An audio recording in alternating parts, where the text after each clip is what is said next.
suis très, très satisfait de constater cette mobilisation des femmes venues répondre à l'appel de votre parti. Cette grandiose mobilisation met en évidence deux choses ou trois.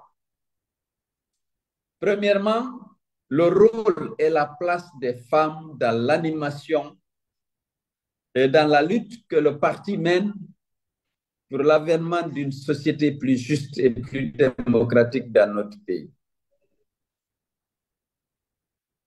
Mais cette mobilisation grandiose met aussi en évidence votre engagement, votre loyauté et votre fidélité au parti.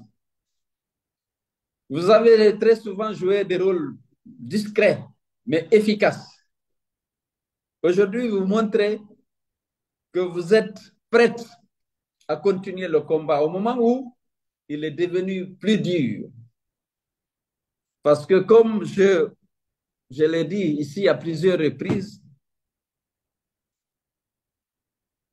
l'heure est à l'action. La République est en dérive. Le retour à l'ordre constitutionnel abandonné. Il s'agit de participer à un processus de confiscation du pouvoir par l'armée qui avait pourtant promis de restituer le pouvoir aux civils à l'issue d'élections libres et transparentes. Aujourd'hui, ils ont changé d'agenda. Ils veulent garder le pouvoir.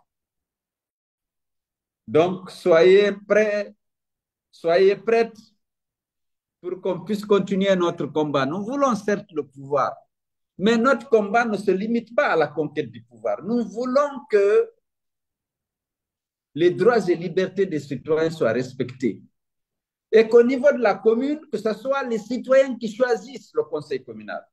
Qu'au niveau de l'Assemblée et du Parlement, que ce soit les citoyens qui choisissent les députés. Qu'au niveau de l'exécutif, que ce soit les citoyens qui choisissent librement leur président. C'est ça l'objectif du combat. Nous participons à des élections lorsqu'elles sont transparentes. Si nous gagnons, on se réjouit parce qu'on mettra en œuvre les réformes pour changer la Guinée. Si quelqu'un gagne honnêtement, dans le respect des règles, évidemment, on félicitera et on lui apportera notre soutien. Mais nous ne sommes pas prêts à renoncer à notre combat pour que les citoyens exercent leurs droits et libertés, notamment ceux de choisir leurs dirigeants à tous les niveaux. Je voudrais vous féliciter très sincèrement et vous dire que je suis très, très fier de vous. Malgré les difficultés que nous rencontrons, merci. Je constate que... Vous m'entendez? Très bien, Président. Vous m'entendez? On vous suit. OK. Je disais que malgré les difficultés que nous rencontrons aujourd'hui, malgré les conditions difficiles de vie, malgré les inondations, malgré les pluies, vous êtes toujours là, prête à agir, à continuer le combat pour que notre pays, la République de Guinée, soit un pays régi par les règles et les principes de la démocratie. Donc, restez mobilisés.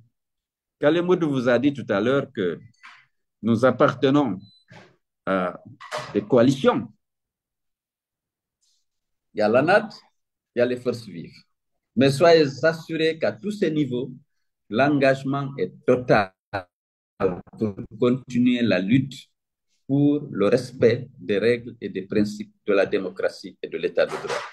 Nous n'allons pas cautionner la confiscation du pouvoir. Nous voulons que des élections libres et transparentes soient organisées et nous sommes prêts à mener le combat jusqu'à ce que cela soit le fait. Nous ne serons pas complices d'une confiscation du pouvoir. Je disais que l'heure est à l'action. Soyez donc prêts et mobilisés. Les mots d'ordre ne tarderont pas à être lancés bientôt par les forces vives de Guinée et l'ANAD, ainsi que la direction nationale de l'UFDG. Félicitations aux femmes de l'UFDG. Félicitations à mes collaborateurs qui sont restés au pays et qui sont Merci. restés fidèles parce que ce n'est pas facile. La lutte est devenue difficile. Lorsqu'on critique, lorsqu'on dénonce, on peut risquer les enlèvements nocturnes suivis de bastonnades, les disparitions forcées, mais malgré tout, vous tenez la route. Merci beaucoup et félicitations. Je vous souhaite un bon week-end. Merci.